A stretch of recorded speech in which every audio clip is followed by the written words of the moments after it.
j'aimerais quand même profiter pendant ces quelques instants, afin d'acclamer son honneur, afin de le louer, afin de l'exalter au travers de mes propres paroles.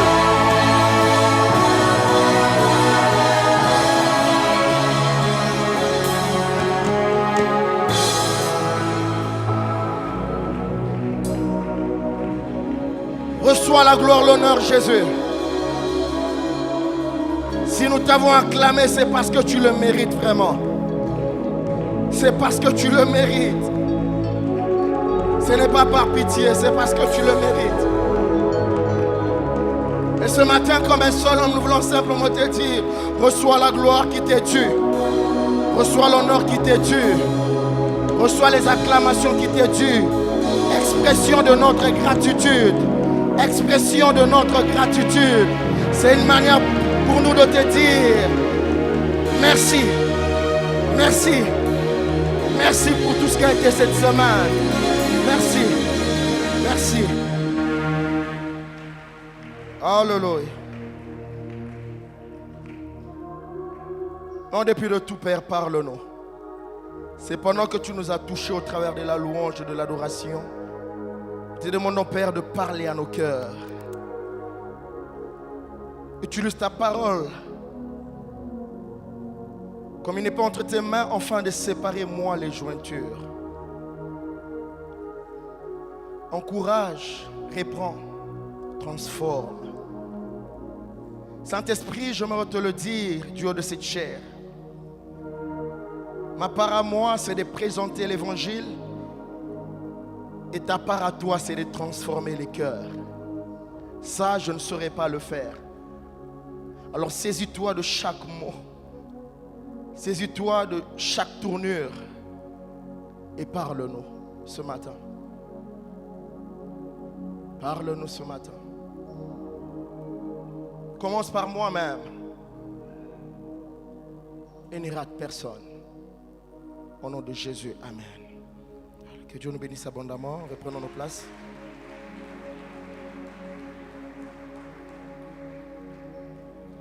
Gloire soit rendue à Jésus. Alors, gloire soit rendue à Jésus, je disais. C'est depuis le lundi que nous avons commencé notre semaine de prière avec ce thème. Il y aura un avant et un après. Et avant de toucher à mon message de ce matin, j'aimerais premièrement dire merci à Dieu pour la grâce qu'il m'accorde une fois encore de me retrouver devant vous. Je lui dis merci pour son soutien. Merci pour son amour. Grand merci. En même temps, merci à l'ange que l'Éternel a établi dans cette église, notre Père le pasteur Timothée. Grand merci à vous, Papa, pour la marque de confiance. Je manque de mots. Mais je crois que ces simples mots disent tout. Merci. Merci également à toute l'Église pour ces sacrifices consentis dans la présence de Dieu. Nous avons été là depuis le lundi à 6 h jusqu'à vendredi à 19h30. C'était le fruit d'un grand sacrifice, nous le reconnaissons. Et ce matin, j'aimerais vous dire simplement que, humain que je suis, ayant des limites, je ne saurais pas vous récompenser. Mon cœur est dans la joie parce que celui que nous sommes venus chercher en ce lieu, la Bible déclare à son sujet, il n'est débiteur de personne. La Bible déclare qu'il est le rémunérateur de ceux qui le cherchent. Raison pour laquelle je suis très convaincu que l'Éternel a déjà commencé à récompenser nos sacrifices. Il a dit, je n'oublierai pas. Je n'oublierai pas. Notre Dieu n'est pas amnésique. Merci également à toute l'équipe qui nous a accompagnés pendant tout ce temps dans la prière. Grand merci à vous. Merci à mon épouse. Merci. Alors c'est aujourd'hui que nous allons clôturer avec ces grands thèmes. Il y aura un avant et un après. Cependant que j'étais en train de me battre entre deux messages. Le message prévu c'était faites des fosses dans le désert. Mais plus je priais, Dieu me disait, reviens sur ton message de lundi. Le message que tu devais apporter le lundi. Parce que sans ces messages,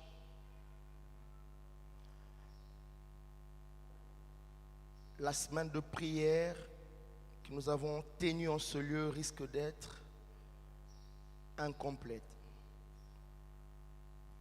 C'est vrai que Dieu s'est manifesté dans nos vies. Dieu a agi. Mais il nous a réservé une portion ce matin. Et si tu es prêt à les recevoir, donne-moi un amen bien. Que Dieu soit béni. Alors c'est depuis, je disais, le lundi que nous avons commencé avec ce thème. On a eu à voir, je crois, le soir 3 interventions. Et dans ces thèmes, nous sommes simplement en train de parler, de faire ce qu'on appelle l'étude de personnages, étudier la vie de certaines personnes qui ont vécu dans la Bible, qui ont eu des problèmes avant de rencontrer la personne de Jésus.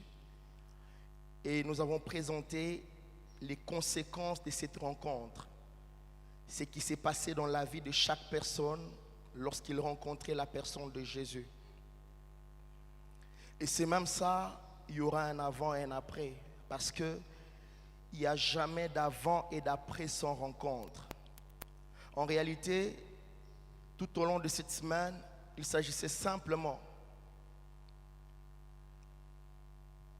d'un seul mot. Il était question d'un seul mot, la rencontre.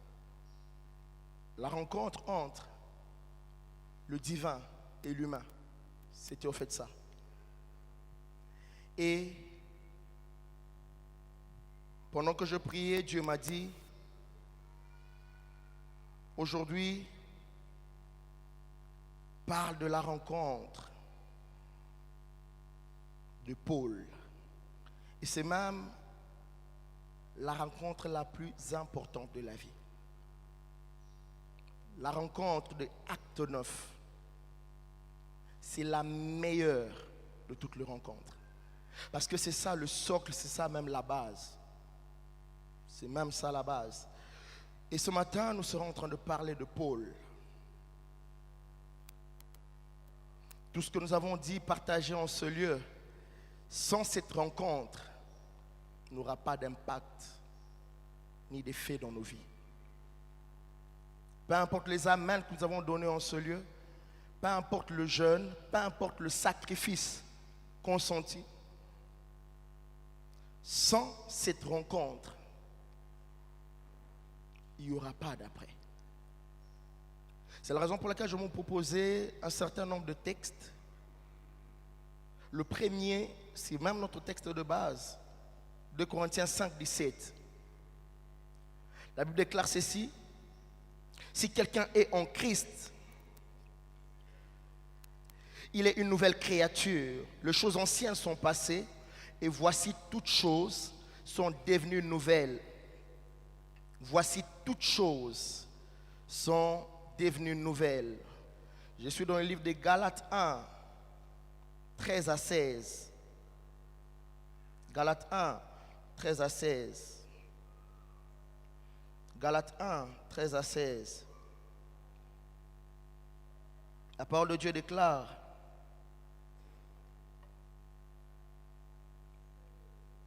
vous avez su en effet quelle était autrefois ma conduite dans le judaïsme, comment je persécutais en outrance et ravageais l'église de Dieu, et comment j'étais plus avancé dans le judaïsme que beaucoup de ceux de mon âge et de ma nation, étant animé d'un zèle excessif pour la tradition de mes pères. Mais lorsqu'il a plu à celui qui m'avait mis à part dès le sein de ma mère et qui m'a appelé par sa grâce, de révéler en moi son Fils, afin que j'annonçasse parmi les païens, aussitôt je n'ai consulté ni chair ni sang. Et le troisième texte que nous allons lire se trouve dans le livre des Actes des Apôtres, 9.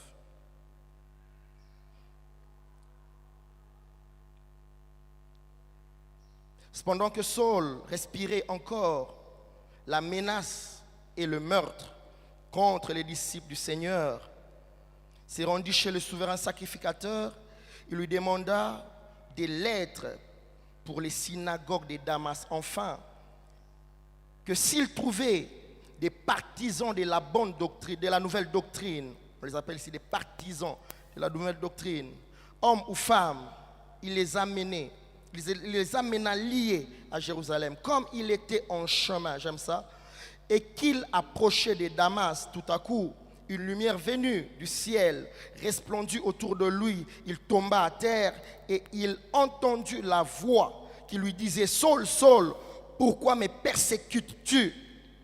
Il répondit: Qui es-tu, Seigneur? Et le Seigneur dit: Je suis Jésus que tu persécutes. Il te sera dur de régimer contre les aiguillons. Tremblant et saisi de froid, il dit: Seigneur, que veux-tu que je fasse? Et le Seigneur lui dit: Lève-toi, entre dans la ville et on te dira ce que tu dois faire, parce que tu peux faire ce que tu dois faire. Les hommes qui l'accompagnaient demeurèrent stupéfaits et ils attendaient bien la voix, mais ils ne voyaient pas la personne. Saul se releva de la terre et quoique ses yeux fussent ouverts, il ne voyait rien. On le prit par la main et on le conduisit à Damas. Il resta 3 jours sans voir et il ne mangea ni ne but. Or, il y avait à Damas un disciple nommé Ananias. Le Seigneur lui dit dans une vision: Ananias. Il répondit: Mais voici, Seigneur. Et le Seigneur lui dit: Lève-toi et va dans la rue qu'on appelle la droite et cherche dans la maison de Judas un nommé Saul de Tarse, car il prie et il a vu une vision. Donc, il a vu en vision un homme du nom d'Ananias qui entrait et qui lui imposait les mains afin qu'il recouvre la vue. Ananias répondit: Seigneur, j'ai appris de plusieurs personnes tout le mot que cet homme a fait à tes saints dans Jérusalem, et il a ici le pouvoir de la part des principaux sacrificateurs pour lier tous ceux qui invoquent ton nom. Mais le Seigneur dit, j'aime ça, lui dit: va, car cet homme est un instrument que j'ai choisi pour porter mon nom devant les nations, devant le roi, devant le fils d'Israël. J'aime ça. Et le dernier texte se trouve dans Exode 1, 15 à 21. Exode 1, 15 à 21. La parole de Dieu déclare: le roi d'Égypte parla aussi aux sages-femmes des Hébreux, nommées l'une Shifra et l'autre Poix.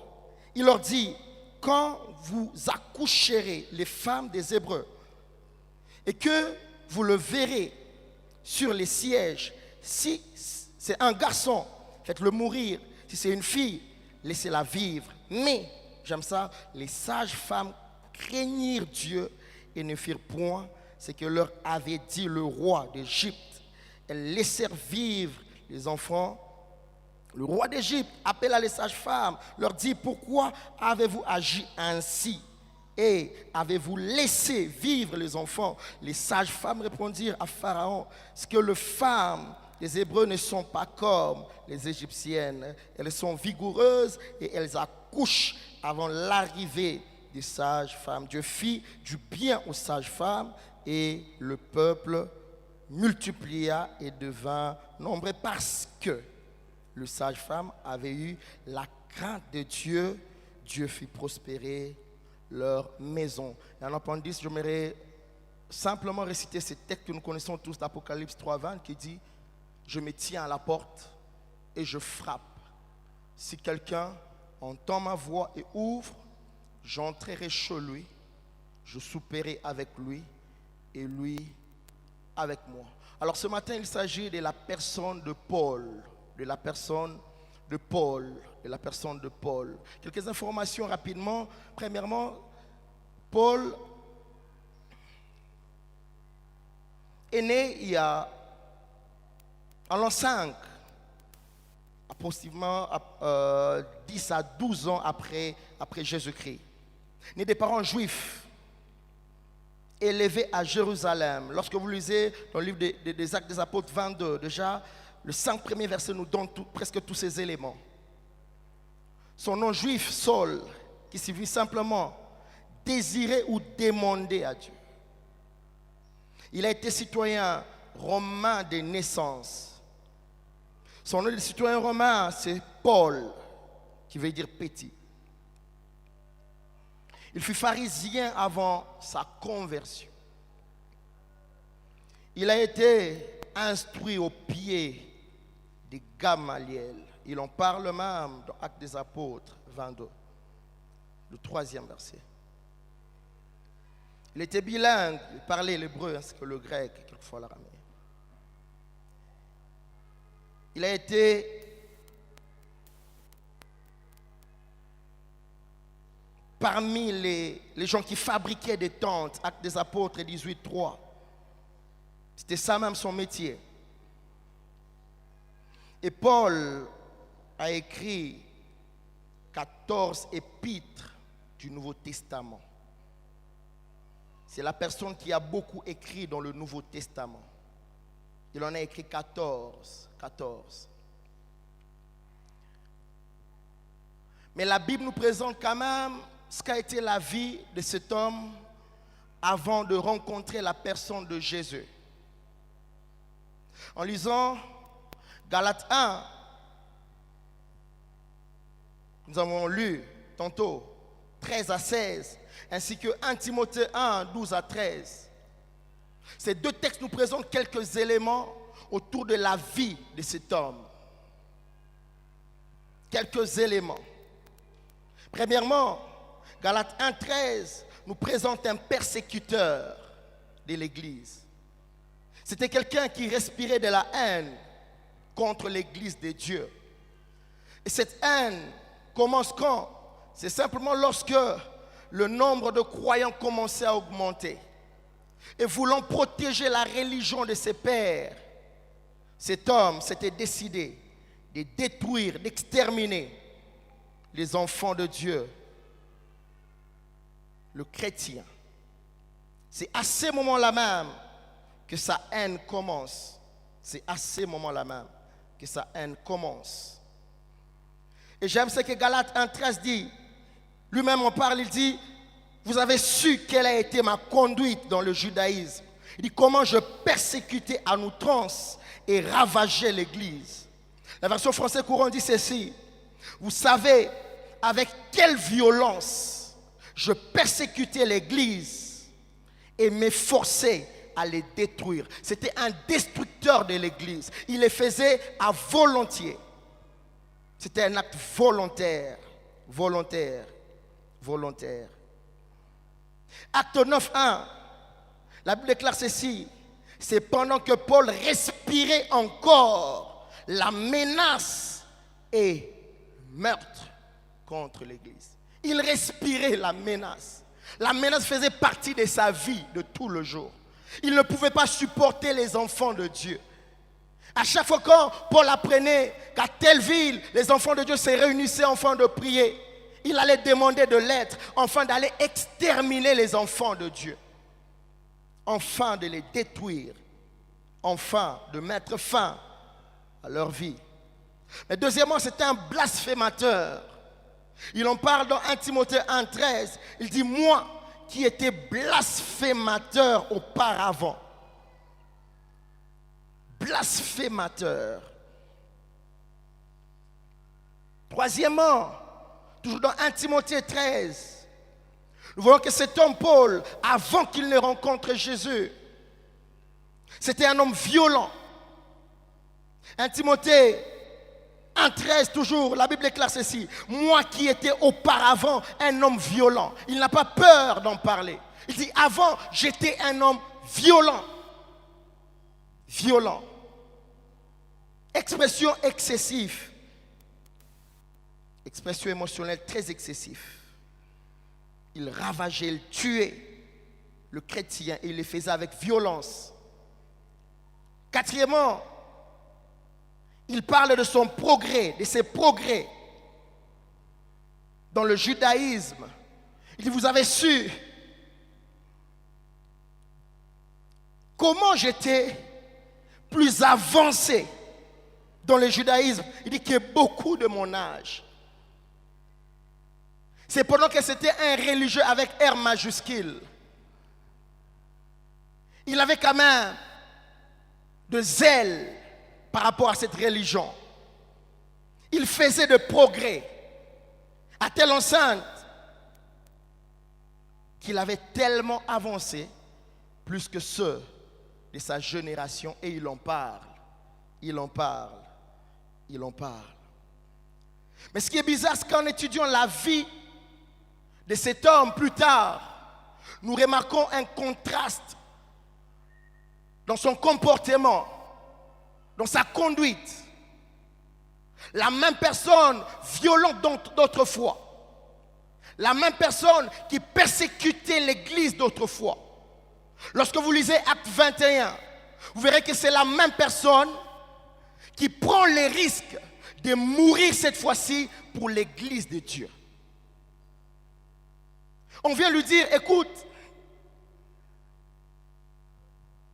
si tu essayes d'aller prêcher l'évangile, on va te tuer. Il dit, je suis appelé toute ma vie, vivre dans la souffrance, souffrir pour Christ. La même personne dans Ephésiens 3:8 qui se présente comme le moindre de tous les disciples.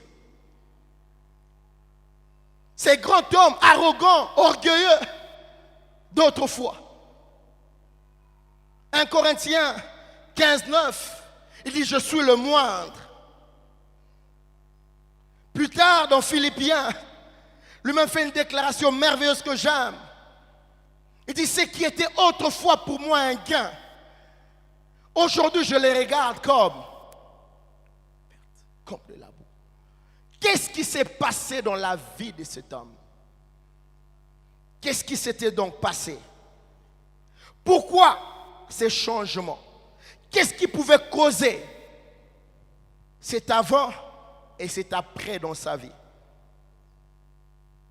Une seule chose, la rencontre. La rencontre. La rencontre. J'aimerais déjà dire à quelqu'un en ce lieu ce que la rencontre avec Jésus provoque toujours un avant et un après. Il nous arrive tous dans la vie d'avoir peut-être des enfants difficiles. Tu as eu à parler, conseiller. Moi-même, j'en ai été. Mon père est un officier supérieur, c'est un colonel. À l'époque, je devenais de plus en plus têtu. Jusqu'à ce qu'à un moment, je me rappelle un jour, il s'était décidé de prendre en haut cordelette. Et ce jour-là, on m'a fouetté. Cordelette. Mais je me suis rendu compte d'une chose, c'est que plus il me tapait, plus je devenais têtu. Mais jusqu'à ce qu'un jour, je me suis retrouvé un jour à l'église. On nous a parlé de Jésus. Et ce jour-là, quand je suis rentré, totalement transformé. J'aimerais dire à quelqu'un, là où les conseils des hommes ont échoué, la rencontre avec la personne de Jésus n'échoue jamais. Il se pourrait que ton mari est dur, ivrogne avec I majuscule.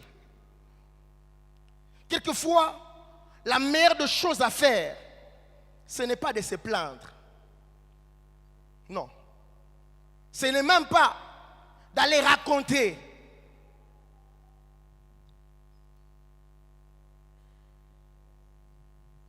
Parler de ses faiblesses, non.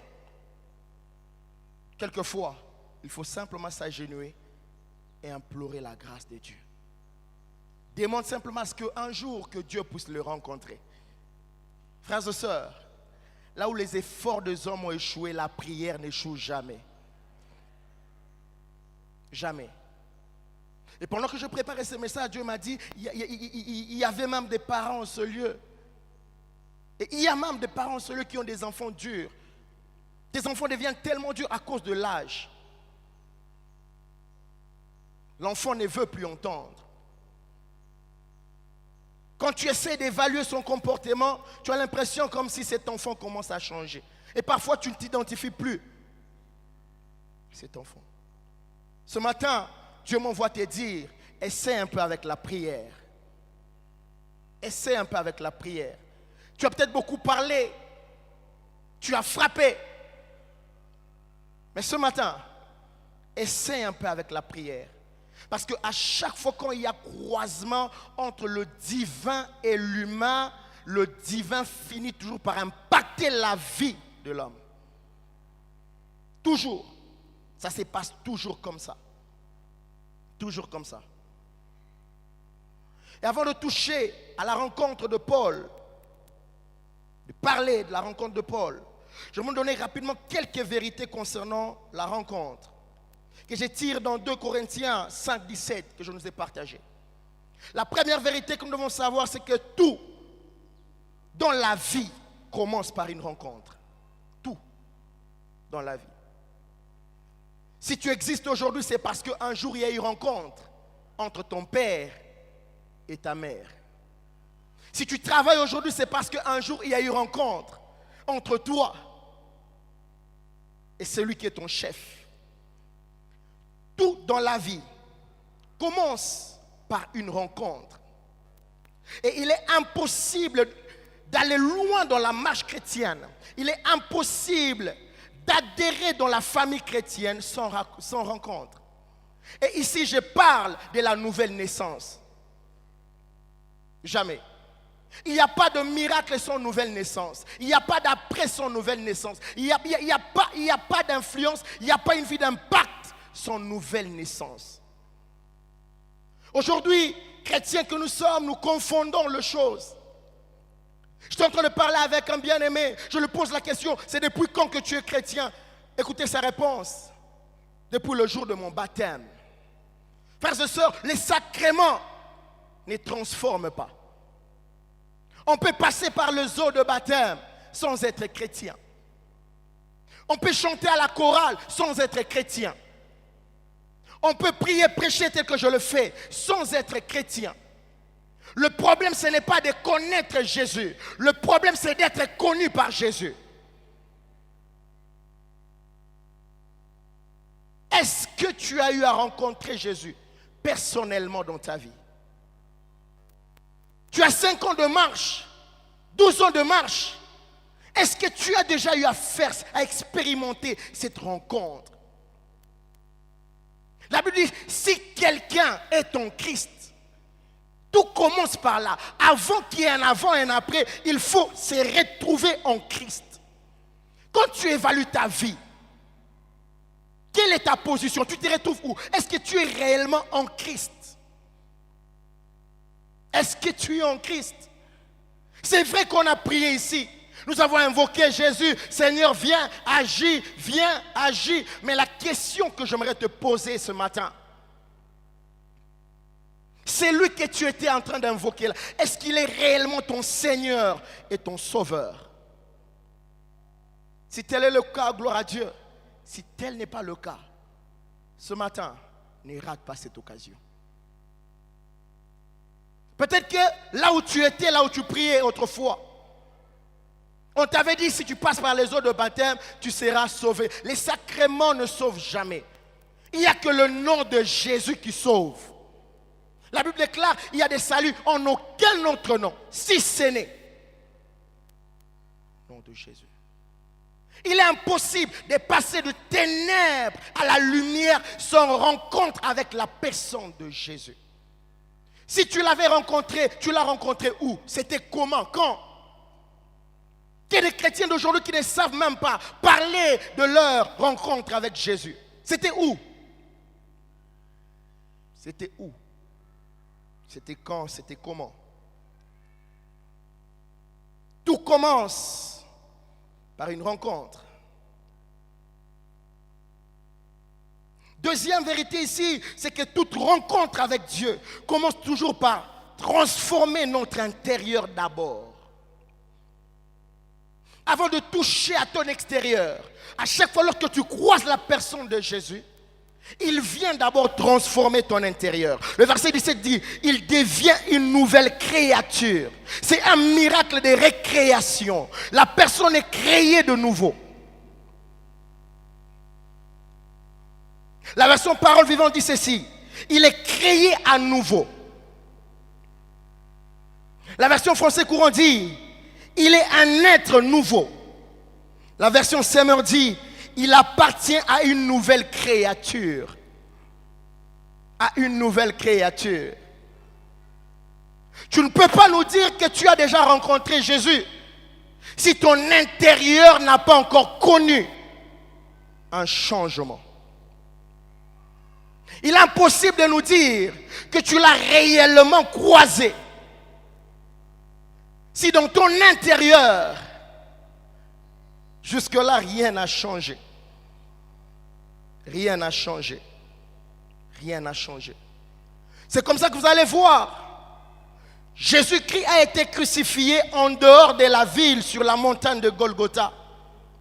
Mais le jour où il a rendu l'âme, l'impact s'est passé d'abord dans la ville. La Bible dit que les rideaux du temple ont été déchirés en deux. Pourquoi? Parce que à chaque fois lorsqu'on croise la croix commence d'abord par influencer et impacter notre intérieur. À chaque fois lorsque tu croises la personne de Jésus, c'est à ce moment-là que la personne du Saint-Esprit vient habiter en toi et il commence à te convaincre du péché.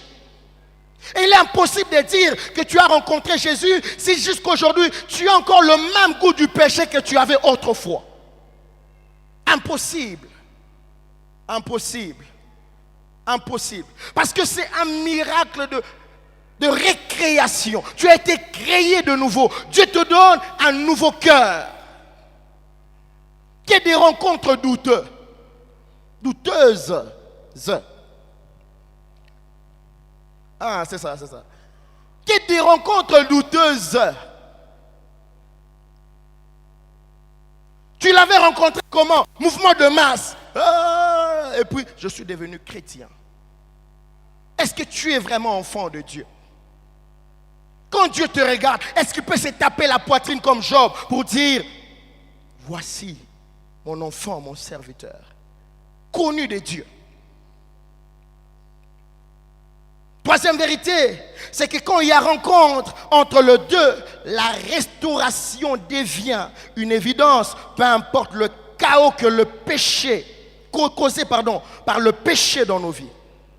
La restauration devient une évidence. Il dit, les choses anciennes sont passées. À chaque fois qu'il y a rencontre entre le divin et l'humain, parmi les conséquences, c'est que la personne de Jésus, au travers de l'œuvre de la croix, efface notre passé. Il vient restaurer la vie de l'homme. Raison pour laquelle j'aimerais dire à quelqu'un ce matin, peu importe les erreurs que tu as commises dans le passé, peut-être que tu as eu à avorter, tu as eu à commettre même le meurtre comme Paul.